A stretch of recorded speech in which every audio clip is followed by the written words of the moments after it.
전능하사 천지를 만드신 하나님 아버지를 내가 믿사오며 그 외아들 우리 주 예수 그리스도를 믿사오니 이는 성령으로 잉태하사 동정녀 마리아에게 나시고 본디오 빌라도에게 고난을 받으사 십자가에 못 박혀 죽으시고 장사한 지 사흘 만에 죽은 자 가운데서 다시 살아나시며 하늘에 오르사 전능하신 하나님 우편에 앉아 계시다가 저리로서 산자와 죽은 자를 심판하러 오시리라. 성령을 믿사오며 거룩한 공예와 성도가 서로 교통하는 것과 죄를 사하여 주시는 것과 몸이 다시 사는 것과 영원히 사는 것을 믿사옵나이다. 아멘. 찬송가 276장입니다. 찬송 276장입니다. 아버지여 이 죄인을 용납하여 주시고 예수님의 이름으로 구원하여 주소서. 아버지를 떠나 산지 벌써 오래되었고 험한 길에 고난 몸이 이제 돌아옵니다. 전에 하던 헛된 일을 애통하게 여기고 겸손하게 엎드려서 용서하심 빕니다. 은혜 감당 못하오나 회개하는 영혼과 나의 약한 육신까지 감히 들리옵니다. 나의 죄를 사하시려 주님 죽으셨으니 그 공로를 의지하여 주만 의지합니다. 아버지여 용납하사 나를 품어주시고 주의 사랑 품 안에서 길이 살게 하소서.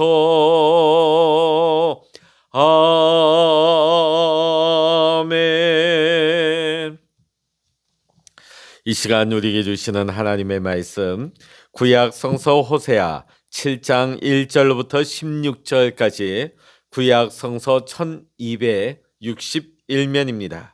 호세아 7장 1절부터 16절까지의 말씀 같이 보시겠습니다. 내가 이스라엘을 치료하려 할 때에 에브라임의 죄와 사마리아의 악이 드러나도다. 그들은 거짓을 행하며 안으로 들어가 도둑질하고 밖으로 떼지어 노략질하며 내가 모든 악을 기억하였음을 그들이 마음에 생각하지 아니하거니와 이제 그들의 행위가 그들을 애워싸고 내 얼굴 앞에 있도다. 그들이 그 악으로 왕을 그 거짓말로 지도자들을 기쁘게 하도다. 그들은 다 가늠하는 자라 과자 만드는 자에 의해 달궈진 화덕과 같도다. 그가 반죽을 뭉침으로 발효되기까지만 불 일으키기를 그칠 뿐이니라. 우리 왕의 날에 지도자들은 술의 뜨거움으로 병이 나며 왕은 오만한 자들과 더불어 악수하는도다.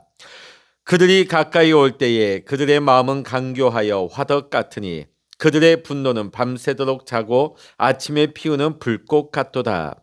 그들이 다 화덕같이 뜨거워져서 그 재판장들을 삼키며 그들의 왕들을 다 엎드러지게 하며 그들 중에는 내게 부르짖는 자가 하나도 없도다.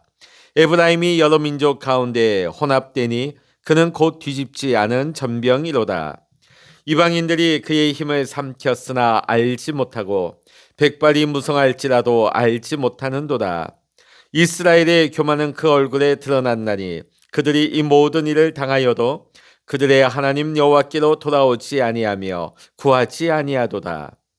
에브라임은 어리석은 비둘기같이 지혜가 없어서 애굽을 향하여 부르짖으며 아수르로 가는도다. 그들이 갈 때에 내가 나의 그물을 그 위에 쳐서 공중의 새처럼 떨어뜨리고 전에 그 회중에 들려준 대로 그들을 징계하리라. 화 있을 진저 그들이 나를 떠나 그릇 갔음이니라. 패망할진저 그들이 내게 범죄하였음이니라. 내가 그들을 건져 주려 하나 그들이 나를 거슬러 거짓을 말하고 성심으로 나를 부르지 아니하였으며 오직 침상에서 슬피 부르짖으며 곡식과 새 포도주로 말미암아 모이며 나를 거역하는도다. 내가 그들 팔을 연습시켜 힘있게 하였으나 그들은 내게 대하여 악을 꾀하는도다. 그들은 돌아오나 높으신 자에게로 돌아오지 아니하니 속이는 활과 같으며 그들의 지도자들은 그 혀의 거친 말로 말미암아 칼에 엎드러지리니 이것이 애굽 땅에서 조롱거리가 되리라. 아멘. 할렐루야. 오늘도 함께 기도하시는 우리 사랑하는 모든 믿음의 성도님들에게 오늘도 하나님의 크신 은혜와 평강의 축복이 함께 하시기를 주의 이름으로 간절히 축원합니다. 지금 우리가 읽은 호세아 7장은 북이스라엘의 국내외적인 정국에 드러난 이스라엘의 죄악과 그에 따른 심판에 대한 경고의 말씀이 되겠습니다. 하나님은 이스라엘을 고치시고 치료하기를 원하셨습니다. 그러나 이스라엘 사람들은 하나님께로 돌아오지 않고 더욱더 하나님을 멀리하며 죄악 가운데로 나아갔습니다. 그런데 오늘 말씀을 보니까 그 죄악은 특별히 왕이 있는 그 왕궁 안에서 자행되고 있었다는 것을 알게 되죠. 오늘 3절과 4절의 말씀 보면 죄를 짓는 자들이 그 악한 행위로 당시의 왕 여로보암 2세를 기쁘게 했다는 것입니다. 여러 왕들과 지도자들의 아첨하며 그들을 즐겁게 했다는 것입니다. 자, 오늘 성경의 말씀은 이러한 자들의 욕망을 화덕에 비유하고 있습니다. 화덕은 보통 열기가 식지 않을 정도로 항상 뜨겁게 달구어져 있습니다. 자, 이것은 그들의 육체적 간음을 성욕으로 이해할 수도 있을 것입니다. 또한 그들의 욕망과 정력으로도 해석될 수 있습니다. 북이스라엘 왕궁 안에서는 수많은 아청과 성적인 타락, 간음과 죄악들이 난무하고 있었음을 오늘 말씀은 우리에게 보여주고 있습니다. 자, 5절부터 7절까지의 말씀 보면 지금의 왕을 쫓아내고 새로운 왕을 옹립하기 위해 온갖 수단과 방법을 가리지 않는 사람들의 계략이 나타나고 있습니다. 남왕국의 남유다에 비해서 북이스라엘은 수많은 쿠데타와 반역으로 왕이 수없이 바뀌어졌습니다. 자, 그게 왜 그럴까요? 첫 단추가 잘못 끼워졌기 때문이에요. 사실 여로보암의 시작도 반역이죠. 그 하나님께서 허락하신 그 유대 나라를 뒤집은 겁니다. 여로보암이. 그 시작이 역모고 그 시작이 반역이다 보니까 그 다음에 일어난 모든 왕들도 평안할 리가 없었던 것이죠. 수많은 쿠데타와 반역으로 왕들이 수없이 바뀝니다. 그러다 보니까 왕 가까이에 접근하는 사람들 중에 이들을 가리켜서 오늘 말씀은 화덕에 비유되고 있습니다. 화덕이 제가 아까 말씀드린 것처럼 항상 불을 달구어서 온도를 높인 상태를 이 화덕은 유지를 하는 것입니다. 왕 곁에 있는 자들이 항상 왕에 대한 계략과 음모를 생각하고 있는 것입니다. 기회만 엿보면서 역적모의를 하는 사람들, 그들의 머릿속과 그들의 마음은 항상 뜨거운 화덕과 같이 욕심과 악한 생각으로 가득 차 있었다는 것입니다. 이렇게 인간적인 모습으로 갖은 계략과 모사를 계획하지만 정작 그들은 북이스라엘을 향하신 하나님의 뜻이 어디에 있는지 묻지 않았습니다. 하나님께 기도하며 부르짖는 자도 하나도 없었다는 것입니다. 시편 1편에서 시편의 기자는 복 있는 사람의 특징에 대해서 이렇게 말합니다. 죄인의 길에 서지 않고 오만한 자의 자리에 앉지 아니하며 악인들의 꾀를 따르지 않는다고 했습니다. 오늘 우리의 삶에도 이러한 고백과 이러한 우리의 삶의 모습이 뒤따르고 있는지 우리는 다시 한번 돌아보아야 할 것입니다. 우리 그리스도인들은 우리의 가정 안에서, 직장 안에서, 또 우리 교회 안에서 하나님이 세우신 리더들의 권위를 인정하고 또 기도와 헌신으로 우리가 거하고 있는 그곳을 하나님의 나라로 일구어 갈 수 있는 삶을 살아야 될 줄로 믿습니다. 그 이후에 8절로부터 12절까지는 이방 나라를 의지하려는 북이스라엘의 어리석음과 또 그에 따른 하나님의 심판이 선포되고 있습니다. 화덕에서 빵을 구울 때는 뒤집기를 잘해야 됩니다. 왜 그렇지 않으면 빵이 타버려서 먹지 못하게 되는 것이죠. 근데 오늘 8절과 9절의 말씀을 보면 에브라임이 화덕에서 한쪽만 계속해서 불을 쬐어버려서 결국 먹지 못하게 타버린 쓸모없는 빵과 같이 되었다. 누가 그렇게 되었다는 것이죠? 에브라임이. 북이스라엘이 다른 민족과 섞여서 정체성을 잃어버린 것을 의미하는 것입니다. 북이스라엘이 외교와 대외 정책이 그러했다는 것입니다. 그들은 하나님을 찾는 대신 이방 나라를 구했습니다. 이방 나라들을 의지했습니다. 외세의 열광을 그들과 무역을 하고 그들과 외교하면서 겉으로는 잘 나가는 것 같고 형통하는 것 같고 번성하는 것 같았지만은 실상은 그 외세의 열광은 이스라엘의 힘을 빼앗아가는 존재라고 지적하고 있죠. 우리가 조선 마렵에 그랬습니다. 일본과 개항을 하고 일본과 외교 관계를 맺고 일본과 조선이 가까워지면 질수록 어떻게 되었습니까? 일본이 점점 조선을 침탈하고 조선의 힘을 빼앗아가고 결국은 조선을 무너뜨리고 식민 지배를 하게 되죠. 오늘 북이스라엘이 아수르와 애굽 또 다른 주변국들과 관계를 맺으면서 겉으로는 경제 관계를 맺고 부강하게 되는 것 같습니다. 그러나 실상은 그런 열강에 의해서 앞으로 언제 공격당할지 모르는 위태로운 상황임을 오늘 이스라엘은 전혀 깨닫지를 못하고 있는 것입니다. 오늘 호세아 선지자는 이스라엘의 이러한 모습이 영적인 교만에 의해서 나타난 현상이라고 지적하고 있습니다. 10절의 말씀 같이 읽어보십니다. 이스라엘의 교만은 그 얼굴에 드러났나니 그들이 이 모든 일을 당하여도 그들의 하나님 여호와께로 돌아오지 아니하며 구하지 아니하도다. 이스라엘이 다른 나라만 의지하고 다른 나라를 의지하는 그 자체가 하나님 앞에 교만이었다는 것이죠. 정작 하나님께로 돌아와야 되는데 하나님께로는 오지 않고 하나님을 찾지도 않았다는 것입니다. 여러분, 우리가 신앙생활을 함에 있어서 큰 교만이 무엇입니까? 그것은 하나님을 찾지 않는 것입니다. 하나님을 의지하지 않는 것입니다. 하나님을 도움을 구하며 하나님께 기도하지 않는 것이 가장 위험한 영적인 교만이 되는 것입니다. 오늘 우리는 매일매일 나의 삶 속에서 내가 교만한 삶을 살고 있지는 않는지 우리는 돌아보아야 할 것입니다. 하나님 앞에서 진정한 겸손이 무엇입니까? 하나님을 찾고 구하며 하나님을 의지하는 삶입니다. 매일 매 순간마다 어떤 상황, 어떤 일 앞에서도 먼저 하나님 앞에 기도하며 하나님의 인도하심을 구하는 것, 자신의 힘으로는 온전할 수 없고 홀로 설 수 없음을 고백하고 하나님의 도우심을 구하는 것, 하나님의 지혜를 구하는 것, 그것이 진정 하나님 앞에 겸손한 삶이 되는 것입니다.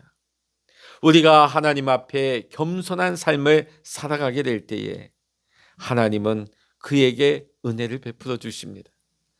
비록 우리의 상황이, 우리의 조건이 눈물의 골짜기를 지난다 할지라도 하나님께서는 속히 그 눈물의 골짜기를 지날 수 있도록 지키시고 보호하시고 우리의 발걸음에 시온의 대로를 열어주시는 줄로 믿습니다. 11절과 12절의 말씀 보면 이스라엘을 어리석은 비둘기로 비유하면서 하나님은 하늘에 그물을 던져 그 비둘기를 떨어뜨리겠다고 말씀하십니다. 이스라엘의 교만하고 어리석은 행동으로 말미암아 하나님은 심판하고 징계하시겠다는 것을 경고하고 있습니다. 이처럼 하나님께로 돌아오지 않고 주변 나라들만을 의지하던 그 이스라엘의 미래는 어떻게 되겠습니까? 결국은 파멸의 길로 내려가는 것이죠. 그에 대한 호세아 선지자의 안타까운 탄식의 메시지가 이어지고 있습니다. 13절과 14절을 읽어보십니다. 화 있을진저 그들이 나를 떠나 그릇 같음이니라. 패망할진저 그들이 내게 범죄하였음이니라. 내가 그들을 건져주려 하나 그들이 나를 거슬러 거짓을 말하고 성심으로 나를 부르지 아니하였으며 오직 침상에서 슬피 부르짖으며 곡식과 새 포도주로 말미암아 모이며 나를 거역하는도다. 하나님을 떠나서 다른 길로 가는 것, 세상 길로 가는 것은 곧 멸망의 길인 것입니다. 그러나 하나님께서는 이스라엘에게 끊임없이 돌이키고 돌아올 수 있는 기회를 주셨습니다. 죄악으로부터 떠나 하나님께서 구원하시고 건져주시려고 하였습니다. 그러나 북이스라엘 백성들은 그릇된 선택을 하고 맙니다. 결국은 멸망할 수밖에 없었던 것이지요. 예수 그리스도께서는 인간의 몸을 입고 친히 낮은 곳으로 임하셨습니다. 우리 대신 저주의 죽음을 십자가에서 당하셨습니다. 그로 말미암아 누구든지 예수님을 믿기만 하면 죄 용서의 은혜를 받는 하나님의 천국 잔치에 들어갈 수 있는 길을 열어주셨습니다. 그리고 지금도 하나님은 우리를 부르시고 초대하고 계십니다. 그러나 하나님의 그 초대에 응하지 않는 사람, 하나님께로 돌아오지 않는 인생, 영원한 생명길을 선택하지 않는 그 인생의 결과는 결국은 죽음과 멸망뿐인 것입니다. 회개하지 않고 돌아오지 않는 이스라엘의 최후 역시 비참한 멸망으로 끝나고 마는 것입니다. 하나님은 이스라엘을 부강한 나라로 만들어 주셨습니다. 그러나 이스라엘은 하나님을 오히려 멀리하고 우상을 만들고 숭배하며 하나님을 거역했습니다. 하나님은 몇 번이고 선지자를 보내셔서 경고하시고 회개하고 돌이킬 수 있는 기회를 주셨습니다. 하나님은 인내하시며 기다리셨습니다. 그럼에도 이스라엘은 끝끝내 돌아오지 않았습니다. 결국 이스라엘의 미래는 멸망이요, 나라 잃은 슬픔을 당하고 포로 생활에 아픔을 겪을 수밖에 없었던 것입니다. 우리가 일상 삶을 살아가다 보면 하나님께로부터 우리가 멀어질 때가 있습니다. 그럴 때 하나님은 우리를 치유하시기 위해 우리 가까이 다가오십니다. 우리를 부르시고 세미한 음성으로 우리에게 말씀해 주십니다. 하나님께 나오라고, 하나님께 더 가까이 나오라고 우리를 부르시며 말씀하십니다. 그때에 우리는 우리의 마음을 돌이켜 하나님께로 나가야 하는 것입니다. 하나님께로 나가야 하는 것입니다. 더 가까이 나가야 하는 것입니다. 우리가 하나님께로 나아가기만 하면 하나님은 우리를 치료하시고 우리를 새롭게 빚어주실 뿐만 아니라 주님을 위한 하나님의 위대한 사명자로, 위대한 하나님의 도구로 귀하게 써주실 줄로 믿습니다. 사랑하는 성도 여러분, 오늘 이 하루도 하나님의 생각에 내 생각을 맞추고 하나님의 말씀 위에 내 삶을 올려드릴 수 있는 이 하루가 될 수 있기를 원합니다. 오늘 하나님께서 내게 주어진 허락하신 이 삶의 자리가 천국으로 변화되는 날마다 주님 안에서 함께 지어져가는 귀하고 복된 인생이 될 수 있기를 주의 이름으로 간절히 축원합니다. 기도하시겠습니다.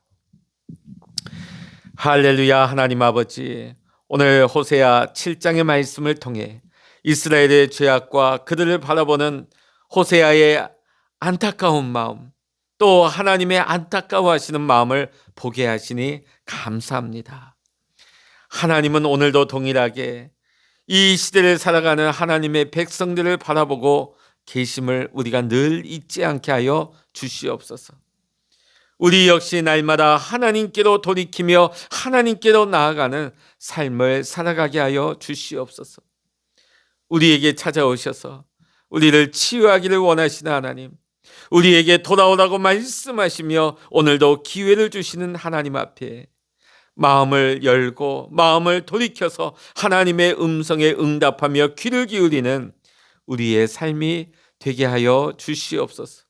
오늘도 주님께로 더 가까이 나아가기를 원합니다. 오늘도 주님과 함께 동행할 수 있는 복된 삶이 되게 하여 주시옵소서. 모든 감사와 영광을 우리 주님께 올려드리며 우리 주 예수 그리스도의 이름으로 간절히 기도하옵나이다. 아멘. 찬양하라 내 영혼아, 찬양하라 내 영혼아, 내 속에 있는 것들아 다 찬양하라. 기도하라 내 영혼아, 기도하라 내 영혼아, 내 속에 있는 것들아 다 기도하라. 주여 일창으로 합심하여 기도하십니다. 주여